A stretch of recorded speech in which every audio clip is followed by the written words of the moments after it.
I want to take a couple minutes and address a couple questions. I knew this morning would probably stir a pot and that there would be plenty of questions. And there are. A couple of them came in. One was handed to me as soon as the service was over. And it said, because of his great love with which he loved us, why did he choose some but not choose those who will spend eternity in fire and brimstone and separation from him? 1 Timothy 2:3-4, if he desires all men to be saved, why did he not predestine all men to be saved? Why did he not love those who will never know salvation? And I assume that question, why did he not love those, means with a complacent love, as opposed to the other forms of love that we talked about this morning, the beneficent and benevolent loves that he does have for all men, even those that are going to go to perdition. The ultimate answer, to be succinct, is his glory.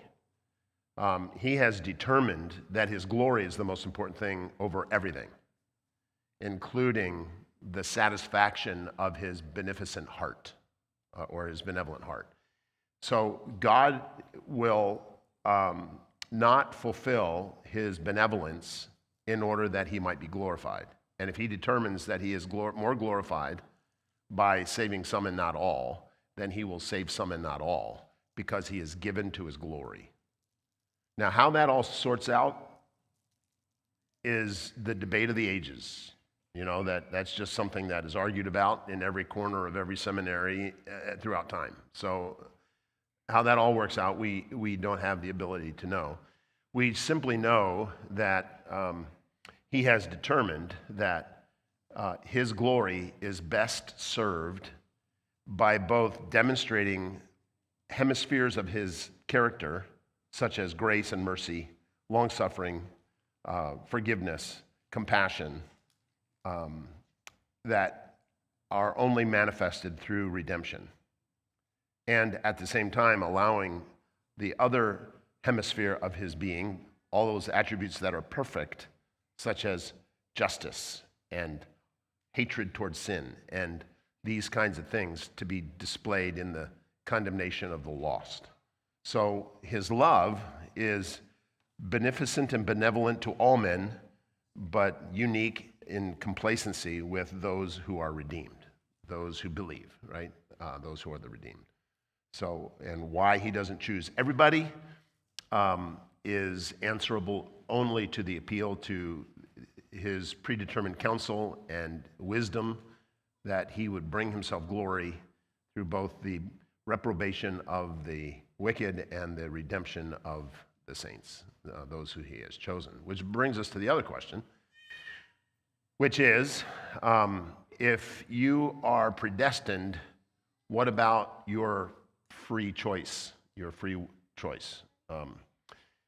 And that's a question, that's a good question. But I would correct the question. I would say, since we are predestined, not if, because the Bible clearly states it. So it's not an if we're predestined, it is a since we're predestined. What about our freedom of choice? And the answer to that, to be, again, succinct, and I could talk on this for, ask the guys in the theology class how long I can talk on stuff like this, but to try to be succinct, the issue of free will is a truth.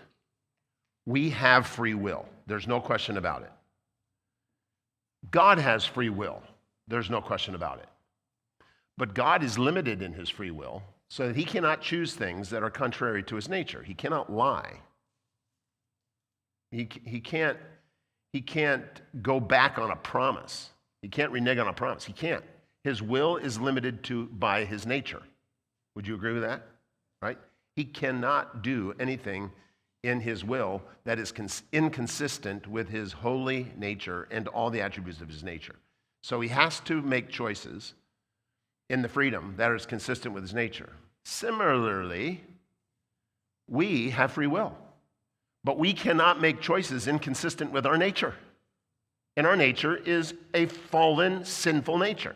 So we can't make choices that are inconsistent with our depravity. That's why the Bible says there's none that seeketh after God, not even one. There is none that doeth good, not even one. That's why Jesus says no one can come to the Father except he be drawn, right? You can't come unless you've been drawn, because you won't want to come. Your choice will always be to reject God because of your sinful nature. It's a free choice, but it's consistent with who you are, just like God's choices are consistent with who he is. So in order for you to choose God, God has to do something that would alter your nature to enable you to make that choice that would choose him. So he does a work of grace in your heart. And he does that work of grace in those he has predestined. That's as simple as I can make it. It's not palatable to all, but perhaps if it's something you can't swallow, it would be prudent to chew longer, right? Just chew longer. That would be a good idea. All right, now,